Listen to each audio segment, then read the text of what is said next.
ఇక్కడ నుంచి కేవలం 10 కిలోమీటర్ ఇక్కడ నుంచి 10 మైళ్ళ దూరంలోనే ఘటన జరిగింది అన్న సంగతి తేటతెల్లంగా తెలుస్తా ఉన్నా కూడా అందరూ ఇక్కడే ఉన్న సమాచారం పూర్తిగా తెలిసి ఉన్న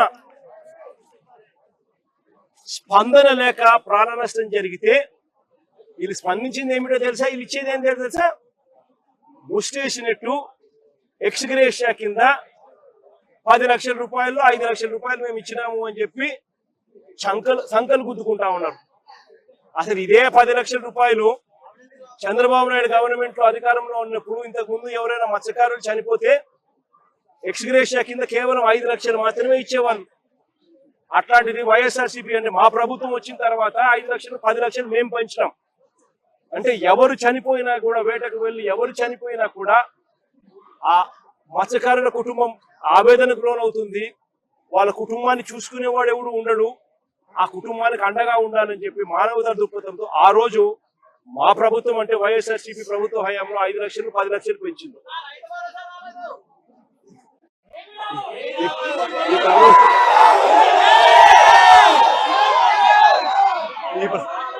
ఈ ప్రభుత్వంలో ఏమీ రాదు, అది పక్కన పెడితే ఆ 10 లక్షలు ఏదైతే అప్పట్లో గత ప్రభుత్వంలో మేము అనౌన్స్ మేము ఏదైతే ఇంప్లిమెంట్ చేసినామో, మామూలుగా ఏ తప్పు జరగకపోయినా కూడా, ప్రభుత్వం ఏ తప్పు చేయకపోయినా కూడా, నార్మల్ సర్కమ్స్టాన్సెస్ లో ఏదైనా దుర్ఘటన జరిగితే ఆ 10 లక్షల రూపాయలు ఇచ్చే పరిస్థితి. అలాంటిది ఇంత ప్రభుత్వం తప్పు జరిగినప్పుడు, ప్రభుత్వమే దీనికి బాధ్యత వహించాల్సిన పరిస్థితి ఉన్నప్పుడు కేవలము ఆ 10 లక్షల్లోనే 5 లక్షలు ఇచ్చి చేతులు దులుపుకుంటాము అని అంటే ఇది కరెక్టేనా, న్యాయమేనా, ధర్మమేనా అని అడుగుతా ఉన్నా. మరొకసారి ఈ ప్రభుత్వం ఇలాంటి తప్పులు ఎవరు చేయకుండా ఉండాలి అని అంటే కలెక్టర్లు కానీ, పోలీస్ డిపార్ట్మెంట్ కానీ ఒక కంప్లైంట్ కానీ చేతికి వస్తే, మనుషులు చనిపోతా ఉన్నారు వెంటనే ఆదుకోవాలి అని చెప్పి ఎవరైనా కంప్లైంట్ చేస్తే స్పందించే తీరును మెరుగుపరచాలి అని అంటే ప్రభుత్వం అన్నది ఒక షాక్ తగిలితే తప్పనిచ్చి, ఆ అధికారులకు ఒక షాక్ తగిలితే తప్పనిచ్చి స్పందన అనేది రాదు. కాబట్టి ఖచ్చితంగా చెప్తా ఉన్నాం, ఈ చనిపోయిన 6 కుటుంబాలకు ప్రతి కుటుంబానికి ₹1 కోటి కాంపన్సేషన్ ఖచ్చితంగా.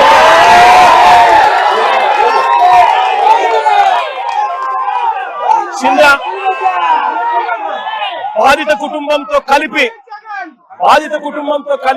7 మందికి ఖచ్చితంగా ₹1 కోటి ప్రతి ఒక్కరికి ఇచ్చే కార్యక్రమం జరగాల.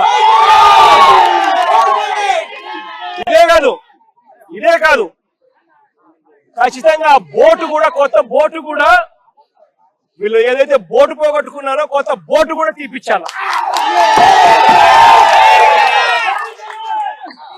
కనీసం ఈ మాదిరిగా ప్రభుత్వం అన్నది షాక్ తగిలితే తప్పనిచ్చి, కనీసం రేపు పొద్దున అధికారులు అనే వాళ్ళు ఎవరైనా కూడా ఏదైనా కంప్లైంట్ వస్తే ఇంత సివియర్ గా రామిఫికేషన్స్ ఉంటాయి, ఇంత సివియర్ గా పెనాల్టీస్ ఉంటాయి. కాబట్టి ఖచ్చితంగా ప్రభుత్వం తప్పిదం అనేది ఉండకూడదు అని జాగ్రత్తలు పడతారు. ఎవరైనా కూడా కంప్లైంట్ ఇస్తే వెంటనే పరిగెత్తి వాళ్ళకు సహాయం చేసే కార్యక్రమం జరుగుతుంది. ప్రభుత్వం అన్నది రోల్ మోడల్ గా ఉండాలి. ప్రభుత్వం అన్నది తప్పు చేసే ప్రభుత్వంగా ఉండకూడదు. కాబట్టి ఇలాంటి ఖచ్చితమైన కాంపెన్సేషన్స్ ఖచ్చితంగా ఇవ్వాలని ఈ రాష్ట్ర ప్రభుత్వాన్ని గట్టిగా డిమాండ్ చేస్తా ఉన్నా. నిజంగా మానవత్వం ఉందా ఈ ప్రభుత్వానికి అని నేను అడుగుతా ఉన్నా. ఇంకా ఆశ్చర్యకరమైన విషయం ఏమిటో తెలుసా? ఇంకా ఆశ్చర్యకరమైన విషయం ఏమిటి అని అంటే, ఈ ప్రభుత్వంలో ఇన్సిడెంట్ జరిగింది, కనీసము ఒక్కరంటే ఒక్కరు కూడా కనీసం ఇంటికి కూడా రాల. ఆశ్చర్యం కలిగించే విషయం ఏమిటంటే, ముఖ్యమంత్రి పట్టించుకోరు, డిసాస్టర్ మేనేజ్మెంట్ చూసే హోంమంత్రి గారు కనీసం ఈ జిల్లావాసే ఆవిడ కూడా కనీసము రాను కూడా రాలా. ఇదే ఉత్తరాంధ్రకు సంబంధించిన మంత్రి, ఫిషరీస్ డిపార్ట్మెంట్ మంత్రి అచ్చెన్నాయుడు, ఫిషరీస్ డిపార్ట్మెంట్ కి సంబంధించిన మంత్రి, ఇదే ఉత్తరాంధ్రకు సంబంధించిన మంత్రి, కనీసము ఆయన కనీసం ఇంటికి కూడా రాలా, కనీసం వీళ్ళ ఇంటికి కూడా రాలా. పైగా ఏమంటారు తెలుసా, వీడియో కాల్ చేశారట.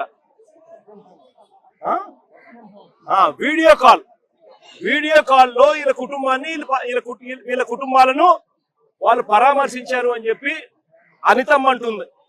హోంమంత్రి, డిసాస్టర్ మేనేజ్మెంట్ చూసే మంత్రి అనితమ్మ గారు వీడియో కాల్లో పరామర్శించినామని చెప్తారు. ఒకరంటే ఒకరు కనీసం బాధ్యత గల స్థానంలో ఉన్న వ్యక్తులు, ఫిషరీస్ డిపార్ట్మెంట్ మంత్రి కానీ, డిసాస్టర్ మేనేజ్మెంట్ మంత్రి కానీ, ముఖ్యమంత్రి కానీ కనీసం ఎవరంటే ఒకరు పట్టించుకున్న పరిస్థితి లేదు. కనీసం వీళ్ళ ఇళ్ల కాడికి వచ్చి వీళ్ళను ఓదార్చి తప్పు జరిగిందమ్మా, ప్రభుత్వం తప్పు చేసేది, కలెక్టర్ స్పందించలేదు, అది మా తప్పే, సిఏ పోలీస్ డిపార్ట్మెంట్ స్పందించలేదు, అది మా తప్పే, దానికి క్షమాపణ చెప్తా ఉన్నామమ్మా, మీకు కనీసం మనిషిని తీసుకొని రాలేకపోయినా కూడా కనీసం మీ కుటుంబానికి తోడుగా మేము ఉంటామమ్మా అని చెప్పి కనీసం 4 మాటలు మాట్లాడలేకపోయారు. ఇంకొకటి కూడా చెప్తా ఉన్నా, ఈ ప్రభుత్వం కనీసం వీళ్ళని చూడడానికి ఇంటికి కూడా రాలా. కనీసం ఆ మేరకు కూడా మానవత్వం కూడా లేని ఈ ప్రభుత్వం. నేను ఇలా ఈ కుటుంబ సభ్యులకు అందరికీ కూడా ఒకటే చెప్తా ఉన్నా, ఈ చెల్లికి చెప్తా ఉన్నాను, ఈ తల్లికి చెప్తా ఉన్నాను, చిన్నకు చెప్తా ఉన్నాను, ఈ ప్రభుత్వము స్పందించకపోయినా కూడా ఎవరు భయపడాకండి, బాధపడాకండి. కళ్ళు మూసుకొని కళ్ళు తెరిచేసరికి 3 ఏళ్ళు అయిపోతాయి. ఆ తర్వాత మన ప్రభుత్వం వస్తుంది. మన ప్రభుత్వం వచ్చిన 1 నెలలోపే ఈ ప్రభుత్వం ఇవ్వకపోయినా జగనన్న ప్రభుత్వం ఈ కుటుంబాలకు తోడుగా ఉండి 1 నెలలోపే మేము చేస్తున్నాం.